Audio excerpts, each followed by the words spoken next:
Students, कल हमने start किया था टाइप्स ऑफ सॉल्यूशन। हमने एक टाइप का सॉल्यूशन पढ़ लिया था जिसको बोलते हैं हम आइडियल सॉल्यूशन। आज हम स्टार्ट करेंगे दूसरे टाइप का सॉल्यूशन जिसको हम बोलते हैं नॉन आइडियल सॉल्यूशन।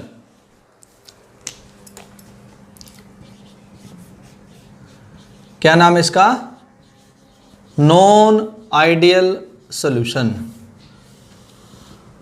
तो नाम से ही आपको काफ़ी बातें ध्यान में आ जाएंगी। जैसे जो बातें आइडियल सॉल्यूशन में थी, इसका नाम ही है ना नॉन आइडियल, वो सारी बातें क्या होंगी? इससे अपोजिट होंगी, अलग होंगी बिल्कुल। तो पहले पॉइंट से स्टार्ट करते हैं। Solution which does not follow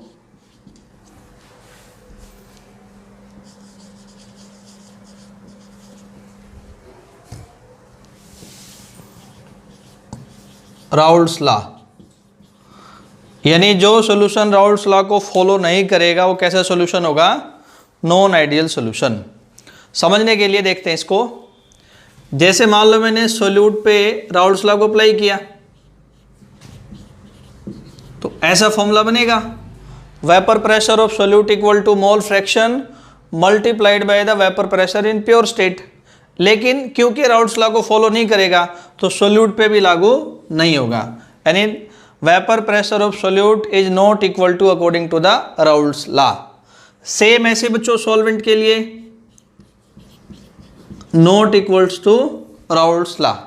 same ऐसे सॉल्वेंट के लिए, सॉल्यूट हो गया, सॉल्वेंट हो गया, सॉल्यूशन के लिए बात करेंगे तो ये भी राउल्स लॉ को फॉलो नहीं करता है।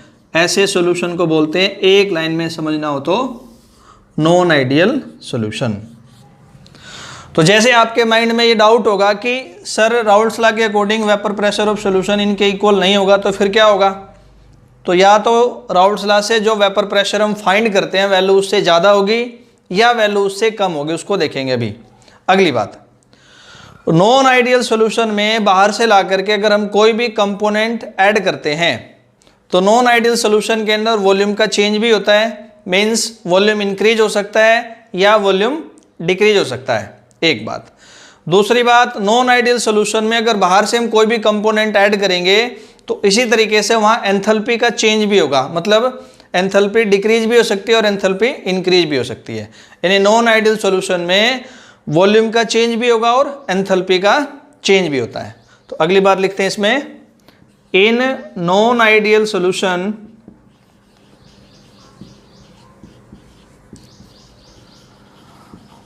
There is change in volume,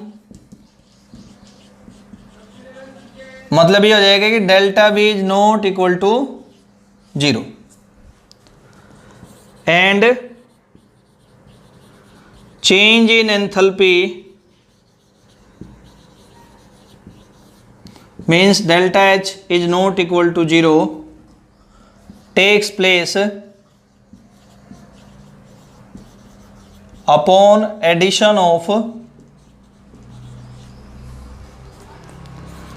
any component। कोई भी कंपोनेंट ऐड करेंगे तो वॉल्यूम का चेंज भी होगा और एंथैल्पी का चेंज भी होगा। इस बात को समझने के लिए जो जो लिखा हमने, राउल्स लॉ को फॉलो नहीं करता, वॉल्यूम एंथैल्पी का चेंज होता है। नॉन आइडियल सॉल्यूशन के भी आगे दो टाइप बनाए जाते हैं, तो इसके भी दो टाइप हैं, ऐसा लिखेंगे, नॉन आइडियल सॉल्यूशन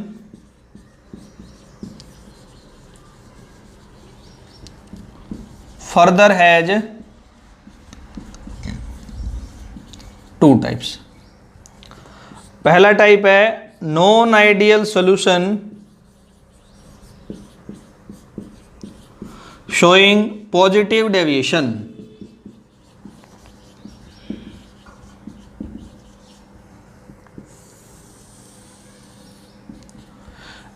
इस लाइन का मतलब समझना पहले कि जो हमने राउल्स लॉ का ग्राफ देखा था उसके अंदर क्या होगा? डेविएशन पॉजिटिव आएगा। तो उसी बात को बोल देंगे हम नॉन आइडियल सॉल्यूशन का पहला टाइप, जिसका नाम होगा non ideal solution showing positive deviation. तो पहले इस ग्राफ को देखते हैं फिर आगे बढ़ेंगे।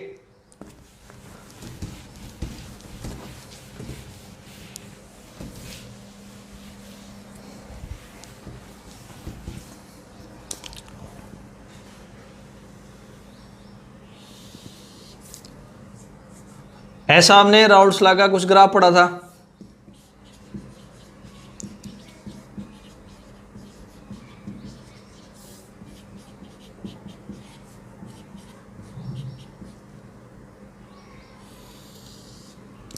ये आ गया वेपर प्रेशर ऑफ सोल्यूट।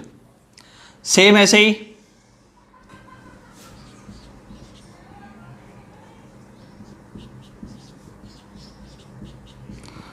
ये आ गया वेपर प्रेशर ऑफ सॉल्वेंट, और ऐसा आ गया बच्चों वेपर प्रेशर ऑफ सॉल्यूशन। तो पॉजिटिव डेविएशन का मतलब क्या है? एक बात, सोल्यूट का वेपर प्रेशर जो कि राउल्ट्स लॉ शो करता है उससे वैल्यू क्या होगी? इंक्रीज होगी। सॉल्वेंट का वेपर प्रेशर भी जो कि राउल्ट्स लॉ शो करता है वैल्यू उससे इंक्रीज होगी। तो इसलिए यहां से बोल देंगे पूरे सोल्यूशन का वेपर प्रेशर भी जैसा कि राउल्ट्स लॉ बता रहा है उसके कंपेयर में क्या होगी? उसकी वैल्यू इंक्रीज होगी। तो पॉजिटिव डेविएशन में पहला पॉइंट हो गया कि सॉल्यूशन का वेपर प्रेशर जो कि राउल्ट्स लॉ शो करता है उसके कंपेयर में क्या होगी? उसकी वैल्यू इंक्रीज होगी। तो इसको लिखते हैं पहले पॉइंट को, vapour pressure of solution increases, यानी हम ऐसा लिख सकते हैं vapour pressure of solution is greater than x2 into P2 note plus x1 into P1 note. ये वैल्यू राउल्ट्स लॉ से थी, यहाँ पे क्या है? सॉल्यूशन का वेपर प्रेशर जो वैल्यू राउल्ट्स लॉ से उससे क्या आ जाएगा? ज़्यादा आ जाएगा। अगला पॉइंट इसी से रिलेटेड है कि अगर सॉल्यूशन का वेपर प्रेशर इंक्रीज होगा तो ऐसा बोल सकते हैं सॉल्यूशन का बॉइलिंग पॉइंट पहले से कम हो जाएगा, डिक्रीज हो जाएगा। डिक्रीज होने का मतलब क्या? कि फोर्स ऑफ अट्रैक्शन वीक होगा तभी तो ज़्यादा वेपर बने होंगे, और ज़्यादा वेपर बने होंगे तभी तो वेपर प्रेशर ज़्यादा होगा। दोबारा रिपीट कर रहा हूँ मैं इस बात को, वेपर प्रेशर ज़्यादा कब होगा? जब वेपर ज़्यादा बनेंगे। और किसी भी लिक्विड या सॉल्यूशन के वेपर कब ज़्यादा बनेंगे? जब उसको हम कम बॉयल करेंगे। कम बॉयल करने का मतलब थोड़ा सा उसको हीट दिया और उसका जो अट्रैक्शन फोर्स था लिक्विड का टूट गया और ज़्यादा अमाउंट जो लिक्विड का वेपर में चला गया, ज़्यादा वेपर बना, इसलिए वेपर प्रेशर क्या इंक्रीज होगा। तो दूसरा पॉइंट बोल देंगे यहाँ पे, boiling point of solution decreases. और मैंने अट्रैक्शन फोर्स की बात करी, क्या? कि force of attraction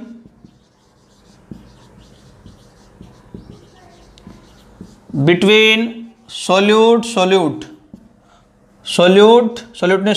and solvent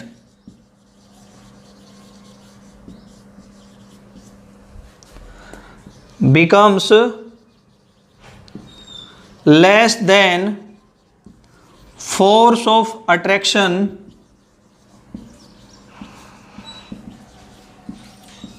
between solute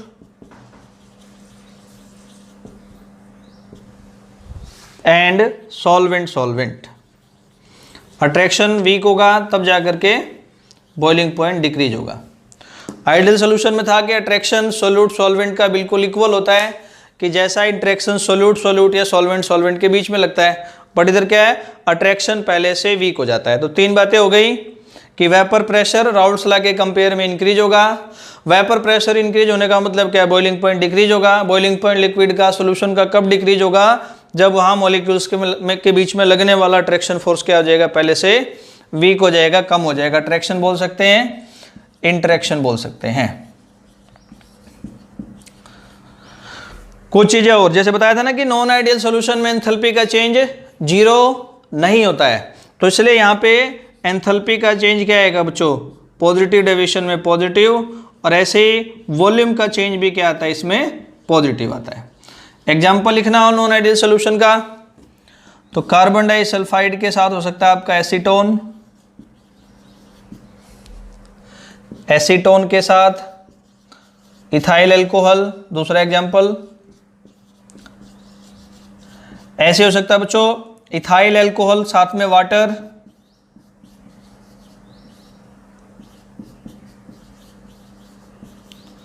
क्या बोला मैंने? पहला एग्जाम्पल कार्बन डाइसल्फाइड एसीटोन।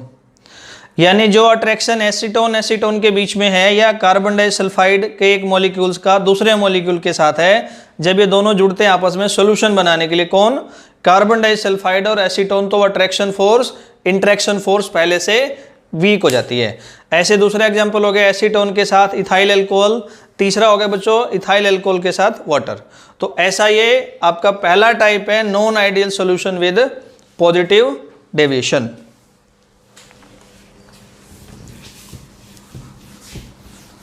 आगे बढ़ते बच्चों और नॉन आइडियल सॉल्यूशन का दूसरा टाइप देखते हैं, उसको बोलते हैं नॉन आइडियल सॉल्यूशन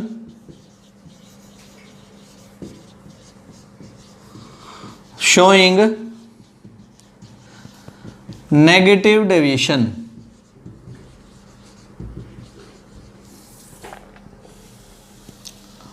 नाम से ध्यान में आएगा कि नॉन आइडियल सॉल्यूशन है तो राउल्ट्स लॉ को तो फॉलो नहीं करता है, राउल्ट्स लॉ को फॉलो नहीं करेगा तो ग्राफिकली जो ग्राफ है वो कहाँ जाएगा, नेगेटिव एक्सिस की तरफ, उसमें क्या आएगा, नेगेटिव डेविएशन आएगा।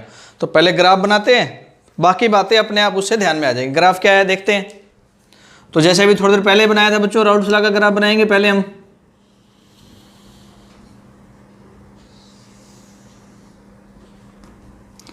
यहां ले लिया ऊपर वाले एक्सिस पे वेपर प्रेशर, यहां नीचे ले लिया हमने मोल फ्रैक्शन। पहले सोल्यूट के लिए बना लेते हैं, यह आ गया आपका सोल्यूट का पार्शियल प्रेशर। सेम ऐसे सॉल्वेंट के लिए बना लेते हैं, यह आ गया हमारा सॉल्वेंट का पार्शियल प्रेशर। अभी क्या पूरे सॉल्यूशन के लिए बनाना है, ये सॉल्यूशन के लिए बना लिया हमने।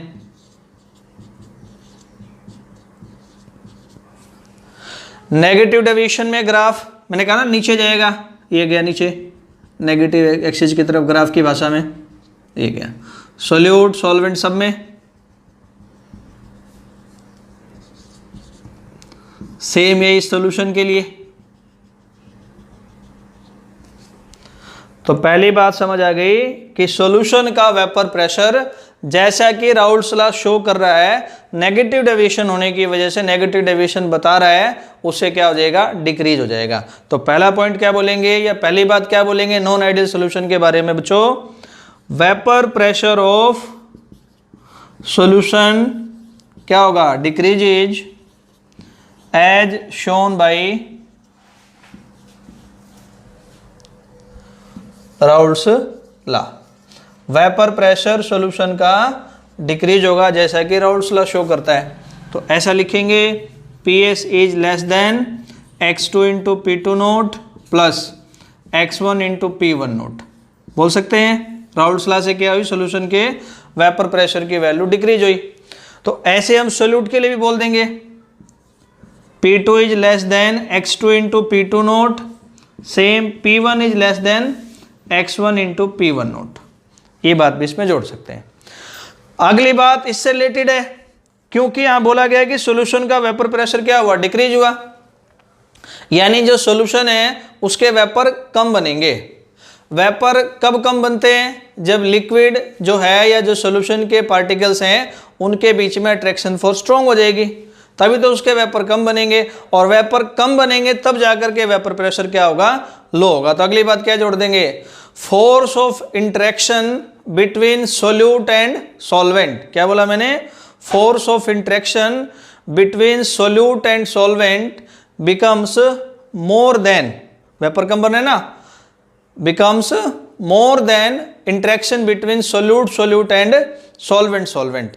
ज़्यादा इंटरेक्शन हो जाएगा, इसकी वजह से लिक्विड के पार्टिकल्स आपस में जुड़े रहेंगे सॉल्यूशन फेज में और उनके वेपर कम बनेंगे, जिसकी वजह से वेपर प्रेशर कम हो जाएगा। तो क्या बोलेंगे इस बात को, force of attraction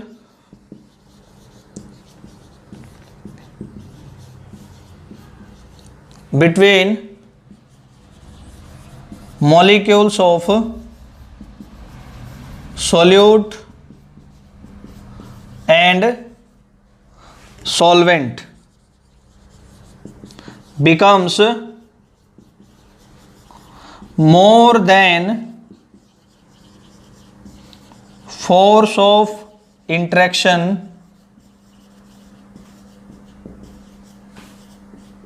between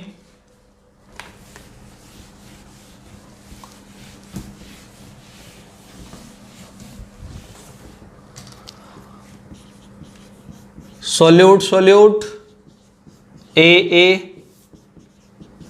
and solvent B माना हमने सॉल्वेंट को, तो यहाँ बी के साथ बी हम लिख सकते हैं, सॉल्वेंट।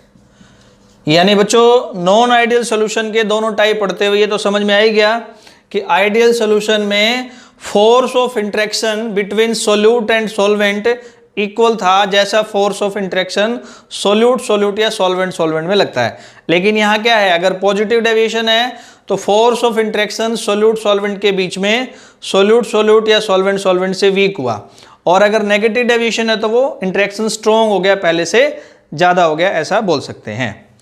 अगली बात, पहली बात हमने देखी वेपर प्रेशर राउल्ट्स लॉ के कंपेयर में डिक्रीज है, इसलिए इंटरेक्शन क्या हुआ, इंक्रीज हुआ। और अगर इंटरेक्शन इंक्रीज होगा तो लिक्विड का या सोल्यूशन का बॉइलिंग पॉइंट क्या हो जाएगा, इंक्रीज हो जाएगा।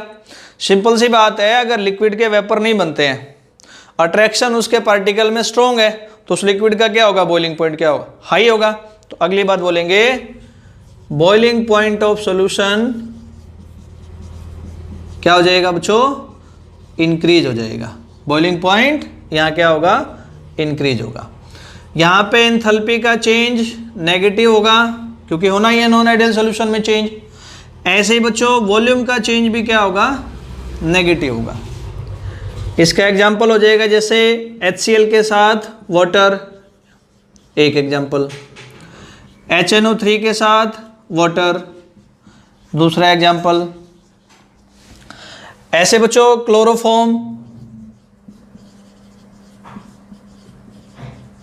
के साथ बेंजीन, ये कुछ क्या है आपके non ideal solution with negative deviation के एग्जांपल है। अब जैसे मान लो पहले वाली बात को समझना हो, जो अट्रैक्शन फोर्स HCl और वाटर यानी सोल्यूट और सॉल्वेंट के बीच में वो स्ट्रॉन्ग है as compare to force of attraction between molecules of HCl और force of attraction between molecules of water and water.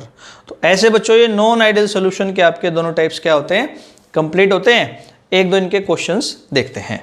इसमें ना पहला थ्योरेटिकल सा क्वेश्चन है, बिल्कुल स्टेटमेंट पढ़ते ही आपको ध्यान में आ जाएगा। जैसे मान लो एक स्टेटमेंट आ गई, what is meant by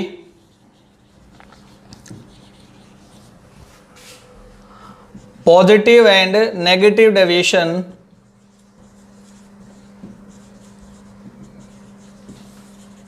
from Raoult's law